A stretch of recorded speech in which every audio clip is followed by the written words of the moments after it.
இன்றைக்கி டின்னருக்கு தம்பிக்கு பாப்பாவுக்கும் சிக்கன் போரேஷ் தான் ரெடி பண்ணியிருந்தேன். இந்த தடவை மீட் பால் மாதிரி போடாமல் மின்ஸ் பண்ண சிக்கனை அப்படியே போரேஷில் போட்டு குக் பண்ணியிருந்தேன். சிக்கன் போரேஷோட ரெசிபி லாங் வீடியோவில் இருக்குது. கேப்ஷனுக்கு மேலே ஆட் பண்ணுறேன், வேணும்னா செக் பண்ணி பாருங்கள்.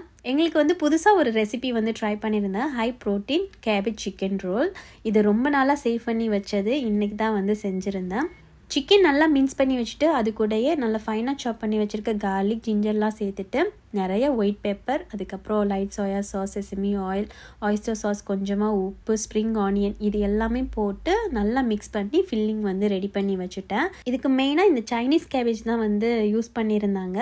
அதை ஃபோல்ட் பண்ணும்போது உடஞ்சிச்சு அப்படின்னா லைட்டாக சுடுதண்ணியில் பிளான்ச் பண்ணி எடுத்தோன்னா அதை மடக்கும்போது உடையாமல் வரும். எனக்கு நல்லா வந்ததுனால நான் சுடுதண்ணிலலாம் போடல, டைரெக்டாக அந்த கேபேஜ் மேலே சிக்கன்லாம் வச்சு அதை அப்படியே மாதிரி சுற்றி வச்சுட்டேன். அதுக்கப்புறம் இட்லி பாத்திரத்தில் ஒரு ஸ்டீமர் பிளேட் போட்டு அது எல்லாத்தையும் வச்சு ஒரு 15 மினிட்ஸ் ஸ்டீம் பண்ணியிருந்தேன். லைட் சோயா சாஸ் கூட நிறைய தண்ணி, சில்லி பொடிலாம் சேர்த்து ஒரு சாஸ் ரெடி பண்ணிவிட்டு அந்த சிக்கன் கேபேஜ் ரோலை அதில் டிப் பண்ணி சாப்பிடும்போது டேஸ்ட் உண்மையுமே சூப்பராக இருந்தது.